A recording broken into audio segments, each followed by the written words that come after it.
Lalu sejauh mana penyelesaian perkara pencemaran nama baik terkait ijazah Jokowi, khusus untuk tersangka Egy Sujana dan Damai Hari Lubis, bisa melalui restoratif justice atau jalur damai?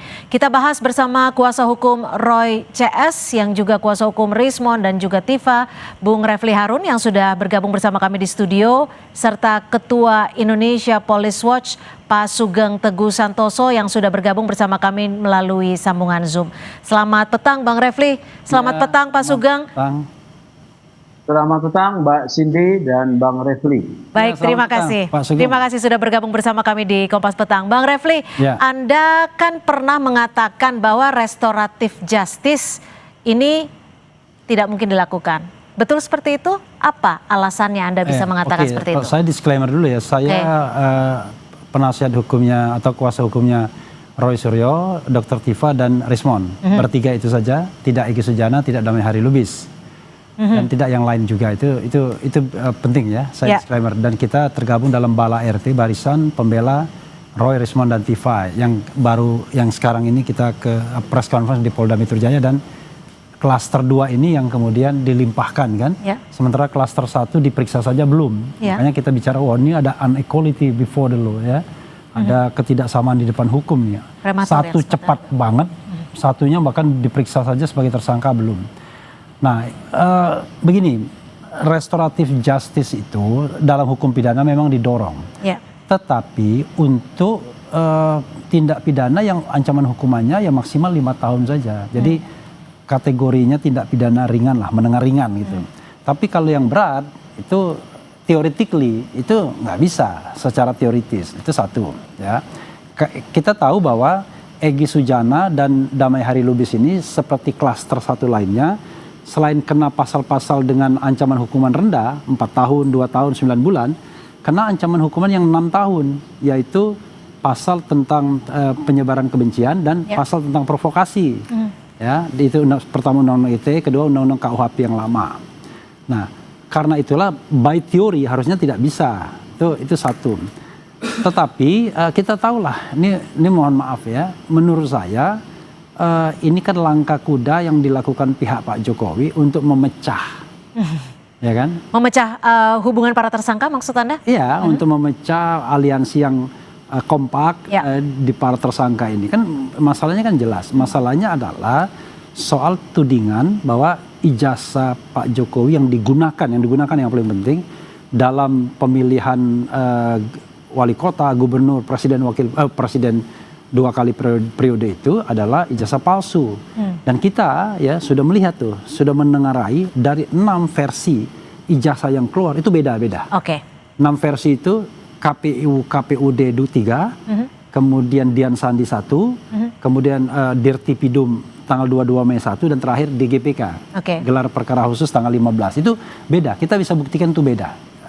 Ada data-datanya. Semua lampiran ijazah yang dilampirkan berbeda-beda? Berbeda-beda. Bedanya dalam bentuk apa nih? Walaupun ada yang sama. Gini, contoh ya, yang namanya embos-embosan sama watermark itu baru keluarnya di GPK tanggal 15 Desember. Itu aja satu clue-nya misalnya. Baik, sebelumnya kita nggak pernah lihat tuh embos-embosan sama watermark di dalam versi. Jadi yang embos Anda lihatnya saat Anda taunya saat ditunjukkan gitu ya? Iya, embos-embosan kita bilang. Baik. Saya ke Pak Sugeng. Pak Sugeng, bagaimana Anda melihat ketika kita kembali ke pokok perkara ya soal pencemaran nama baik? Apakah pengenaan pasal soal penghasutan ini sifatnya delik umum, itu bisa artinya bisa dihapus, bisa melalui restoratif justice? Kita kembali ya kepada pertama nih, politik hukum Indonesia di dalam tindak pidana itu telah bergerak kepada satu politik hukum yang lebih humanis ya.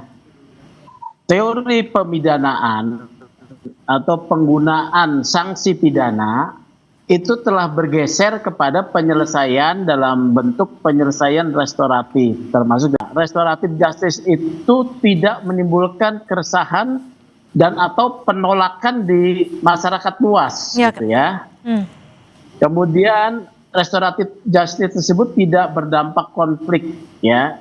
Oke, tapi Kemudian- Pak Sugeng, maaf saya potong. Kalau restoratif justice itu apakah bisa dikeluarkan ketika kedua tersangka ini tidak mengajukan permohonan maaf? Oh, tidak bisa. Justru yang mengajukan permintaan itu harus tersangka. Oke. Ya.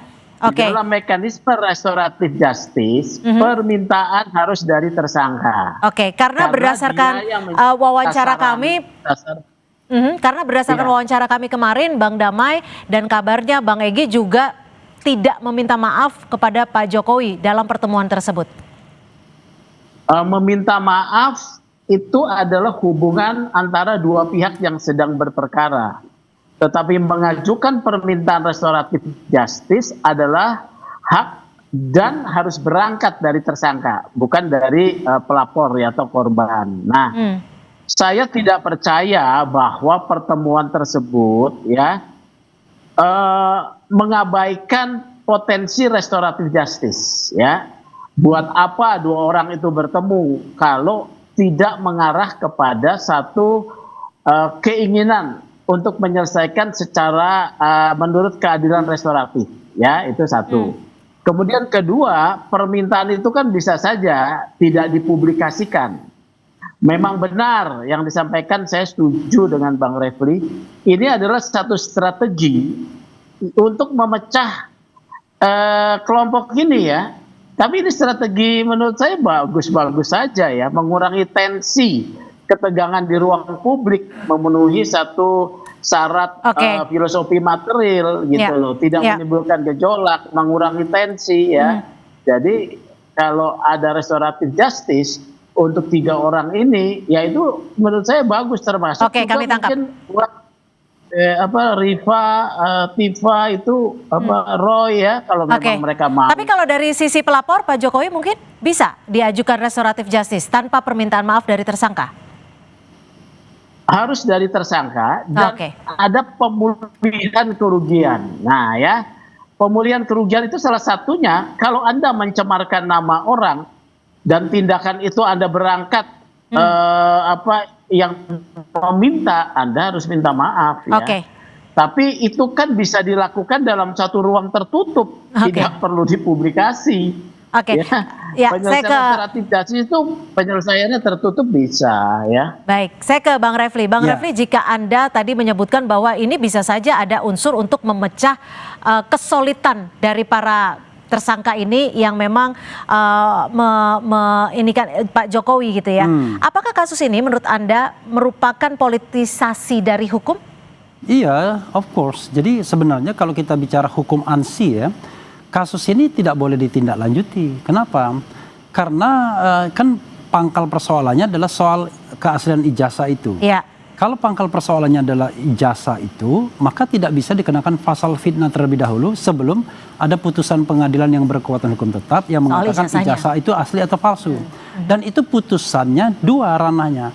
Gugatan perdata yang masih berproses di Solo atau gugatan petun pengadilan tata usaha negara.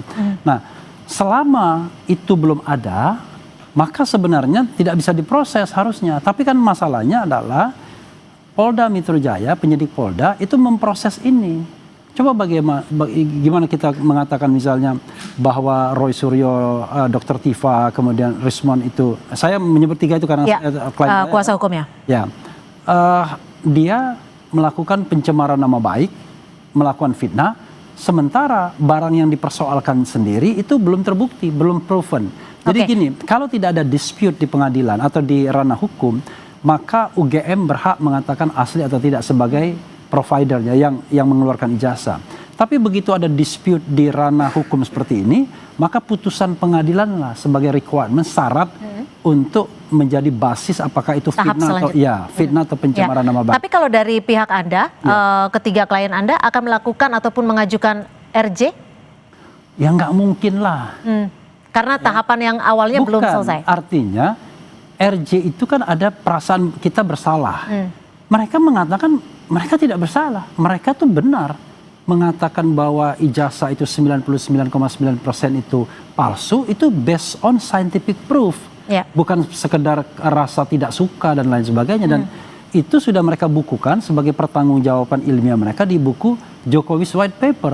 Dan itu bisa dicek misalnya. Bahkan kalau kita mau tantang nih ya, sekarang kan sudah ada putusan di KIP yang menegaskan kembali pasal 18 ayat 2 Undang-Undang Kebebasan Informasi Publik yang mengatakan bahwa dokumen ijazah ini adalah dokumen publik, harus dibuka ke ranah publik. Tidak boleh ditutup-tutupi sebagai ranah privat lagi. Kan dulu kan pengacara Jokowi mengatakan, loh ini kan privat, ini kan punya hak Jokowi. Tidak bisa lagi. Ya, Ini karena sudah ada dokumen putusan dari publik. KIP tersebut. Nah, dokumen publik inilah harus ditunjukkan ke publik whenever dia membutuhkannya.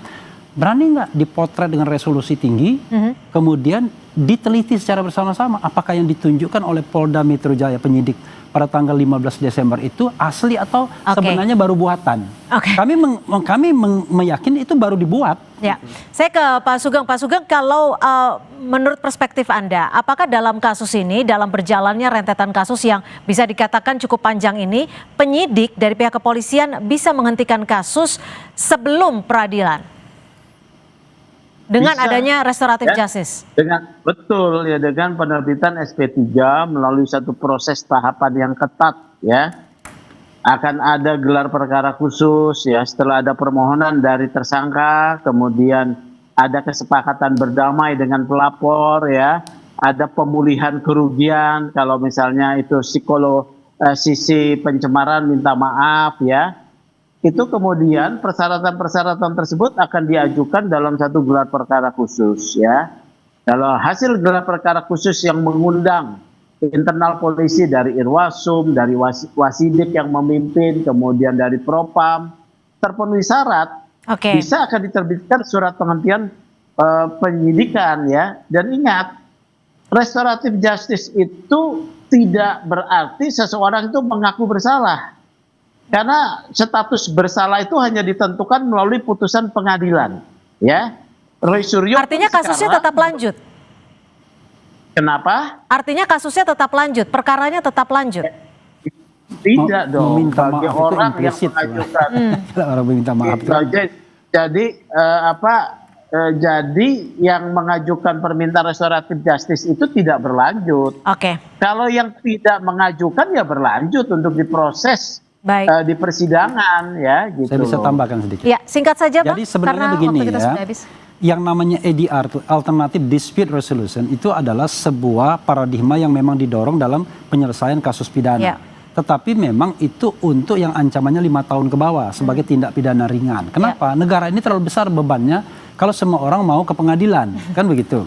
Karena itulah misalnya kalau delik aduan, maka sesungguhnya penyidik itu harus aktif mempertemukan kedua belah pihak agar mereka berdamai. Nah, yang jadi masalah adalah ketika Jokowi mengadu pada tanggal 30 April tersebut, itu tidak ada upaya untuk melakukan restoratif justice, mempertemukan kedua pihak yang bertikai. Yang ada adalah entertaining. Hari itu mengadu, hari itu dibikin laporan polisinya. Dan baik, mohon maaf dan lain sebagainya. Waktu juga sudah habis Pak Sugeng, terima kasih, tapi kami sudah tangkap apa yang jadi pembahasan kita pada sore hari ini. Terima kasih Pak Sugeng dari Ketua IPW dan juga Bang Refli Harun, terima kasih. Dan tentunya kita masih menantikan pernyataan dari pihak penyidik kepolisian terkait dengan restoratif justice yang sedang diajukan. Terima kasih. Saudara, informasi lainnya masih akan kami kabarkan usai jeda di Kompas Petang. Korps Garda Revolusi Islam menyatakan kesiapannya untuk bertempur termasuk menghadapi ancaman agresi Amerika Serikat.